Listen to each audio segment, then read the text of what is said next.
Hi everyone and welcome back to Carla.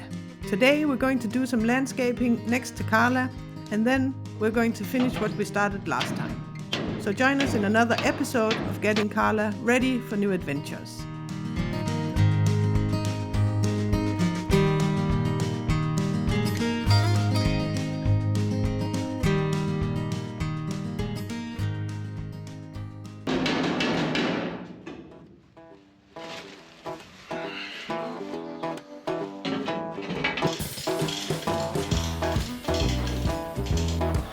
Well, that's fun.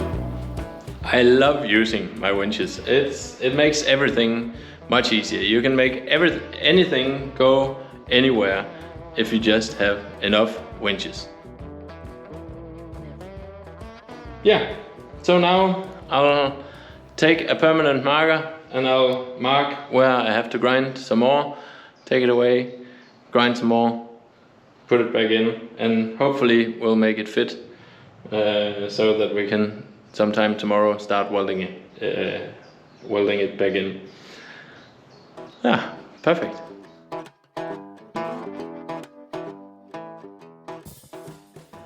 We're back at the giant hole in the boat where last time Claus removed a piece of hull plate but didn't get to finish the welding.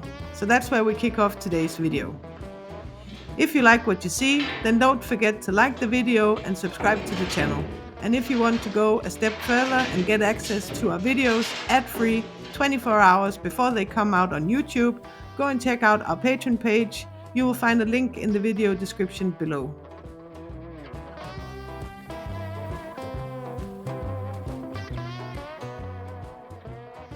As you can see, fitting the plate is not a job that you can do quickly. It takes a lot of mounting, measuring, dismounting, grinding, and then back to mounting again to get the distance right all the way around. Instead of cutting the footage, I've left in the whole sequence so you can get an idea of how long it actually takes to get the plate to fit right.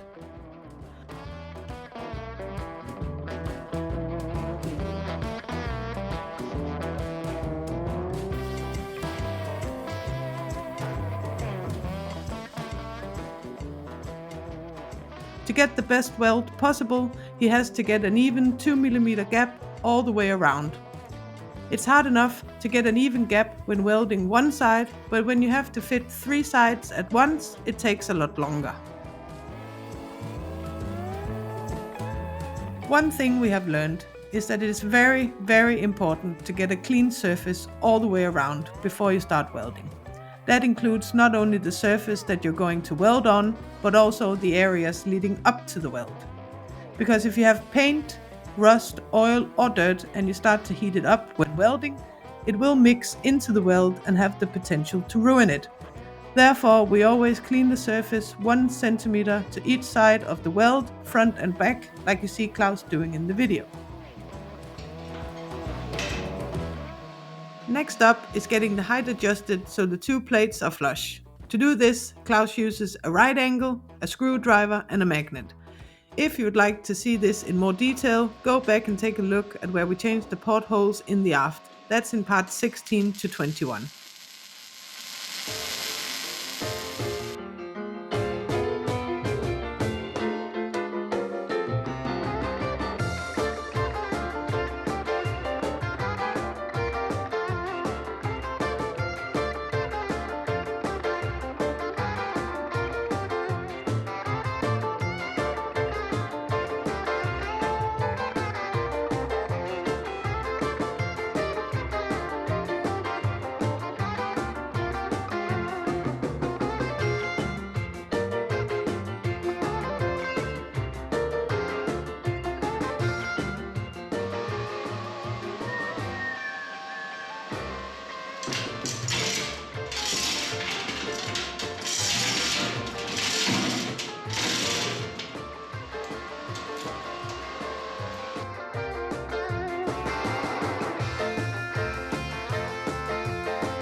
Now look at that lineup.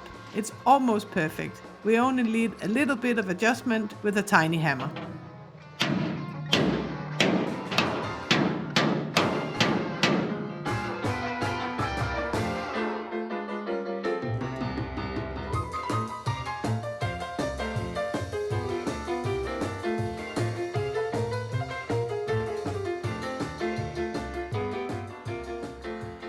Welding these corners has been a bit of a head scratcher for us, because we couldn't see how the joining of the plates and steel rods had been done originally.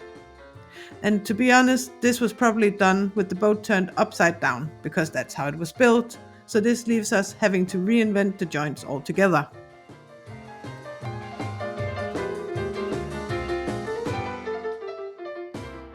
The joint is made up of the two plates coming together at an angle and then placing a 16mm steel rod as a chine bar to give strength.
With the new plate installed, Claus is grinding the weld smooth before it's time to mount the chine rod.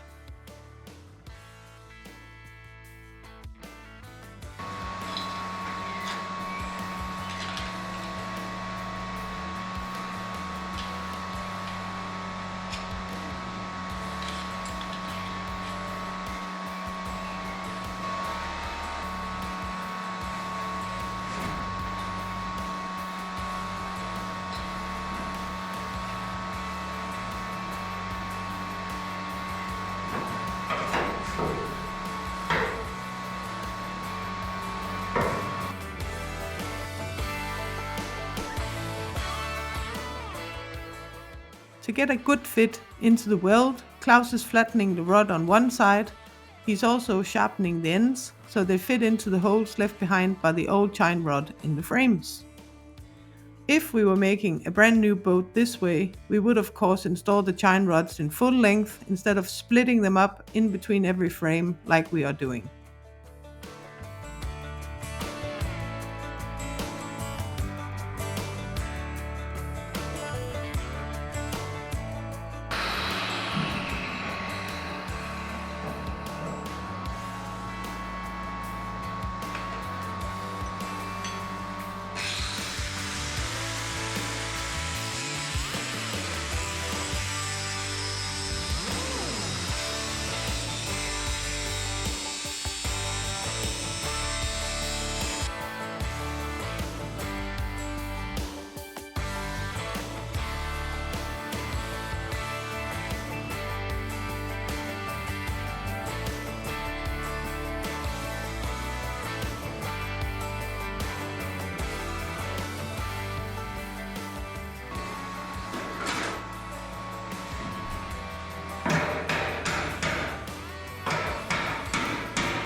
Well, before Carla arrived 2 years ago, we had an excavator out here to clear the room for Carla. He took off all the dirt from here, the grass and small bushes and trees and stuff, and put it all in a pile over here. Unfortunately, I miscalculated. So the room between the boat stands and the pile is now way too small for me to drive the tractor through. And I would like to do that because I want to keep the grass down, because I don't want to walk around and work in knee-high grass all the time. Especially this year, we have a lot of these small ticks that grabs onto you, bites you, and well, sucks your blood, and yeah, you know. You probably know them. And the only way to keep them away is by cutting the grass. So I want to take a shovel and then dig my way through this until it's wide enough for me to get the tractor through. So yeah, let's go.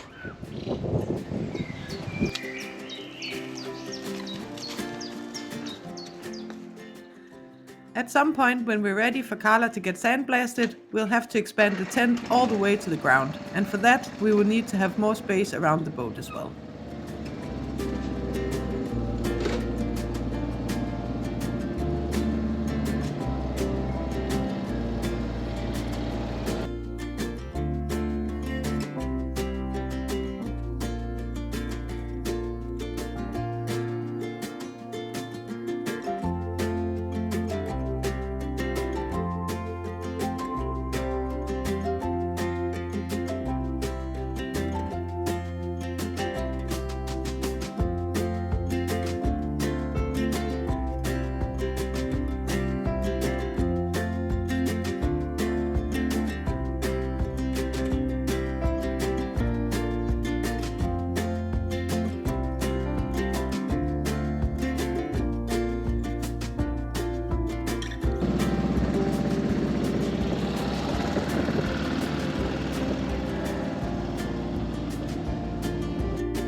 Well, we're almost ready to weld in the piece of round bar. But before we do that, I have a question for you guys.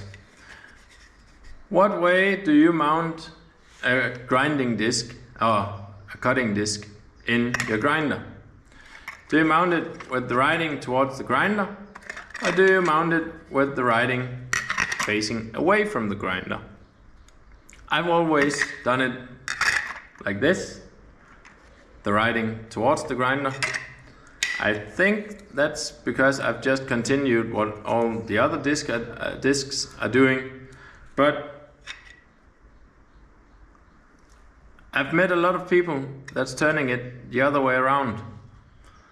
And I've been looking at the cutting discs, and there's no direction of travel for these discs, so apparently it doesn't matter.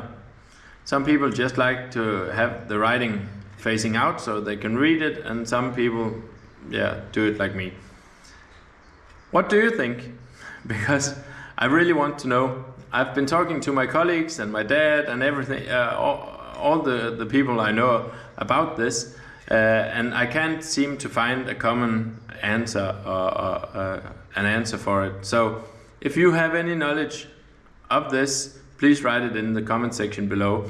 Or if you just have an opinion on mounting it the other one way or the other, write it in the comment section below, because I really want to see it.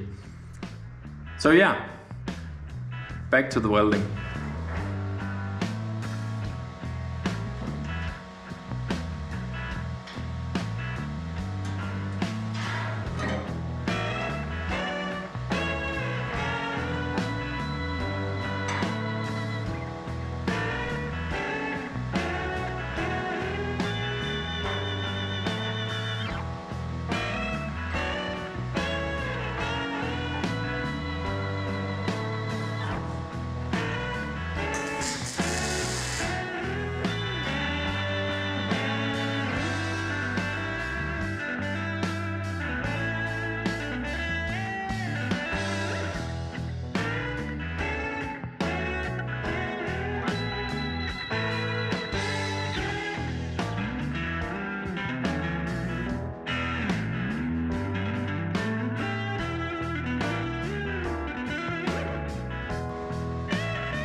Well, it's finally time to grind down the weldings on the outside again. And this time I have 3 places I have to spot weld from the outside, because I didn't get a good enough weld through or penetration of the welding. As you can see here, this is right where the beam is on the inside, and it's hard to get in between the beam and the plate. Of course, I could have removed the beam, built the hull, and then reinstated the beam afterwards, but I think this is okay. I'll just grind it out from out here and weld it again. Other than that, yeah, we'll grind it flush, and then we'll give it a quick coat of zinc spray.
Okay, so that's it for today's video. Thanks for coming along for the ride.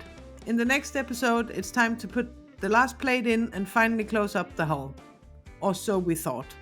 We suddenly find ourselves forced to have a closer look at the keel. So don't forget to hit that subscribe button so you don't miss out on all the fun. Thanks for watching and see you next time.